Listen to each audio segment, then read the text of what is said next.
Hello, today's topic is time and how to make it slow down. So time is actually relative, and depending on what we do and how we do and with who, time can actually either slow down or speed up a lot.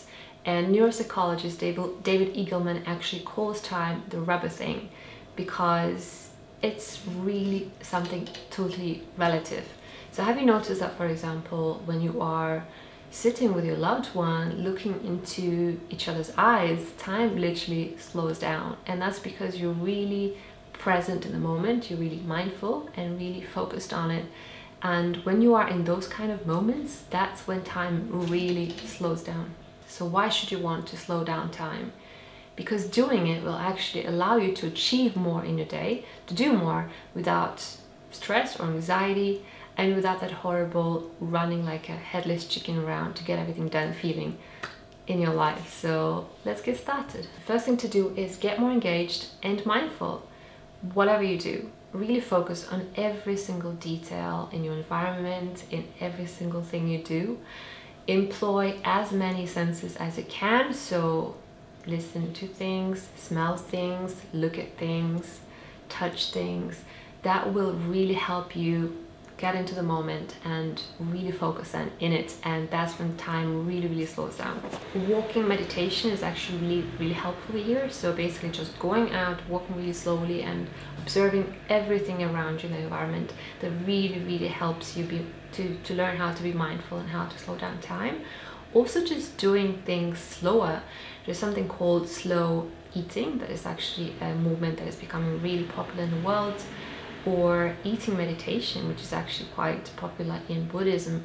And all these practices actually really slow down time, because essentially when you do things slower, you also slow down time at the same time. Go out into the nature and spend time in the nature, because being in the nature actually really slows down time.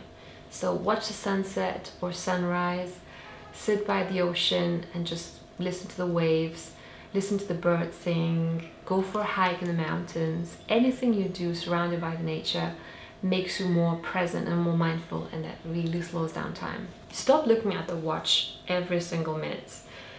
Have you ever noticed that people who don't own watches actually are happier? Or at least that's what people say, but I think it's true. When you place a lot of value on something, that actually creates scarcity. So if you are placing a lot of value on your time and you continuously use phrases like time is money, it's very likely that you will lack it more and more. So don't create that artificial lack. Doing new things and having new experiences actually slows down time. So for example, when you were a kid and you were doing new things every single summer, that's why those summers used to last forever. But generally when you get older and older, a lot of the things that you do every day become very repetitive and always the same, and that's when time really starts flying so fast. So just try to introduce a lot of new things into your life, into your experiences, and you'll notice that time will really slow down. Also because when you do something new, that experience actually imprints a huge, much stronger memory in your mind. And that's why when you look back at your life in the past and you have a lot of first experiences, a lot of new things that you did, it will relatively feel much longer and much slower for you. Do one thing at a time. I hate to break it to you, but multitasking is actually a huge myth. You can only do a lot of things badly and not a lot of things well. It's just impossible. You can only do one thing well at a time. So prioritize. Be very clear about what's the most important thing for you to do and focus on it. When you're completely focused on just one action, for example writing, you get into something called the flow.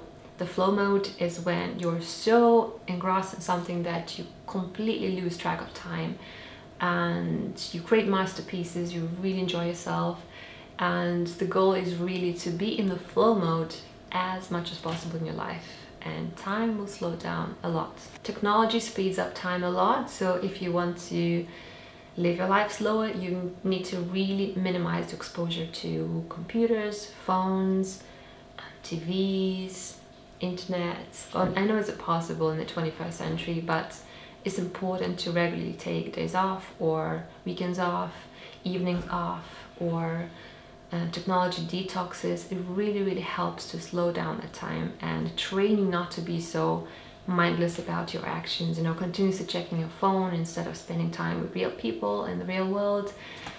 Taking breaks is really helpful. Moving, doing things, working towards a goal is something that really slows down time. When you're wasting the whole day not really doing anything, knowing that you have to do something but you don't, that is really going to speed up time a lot.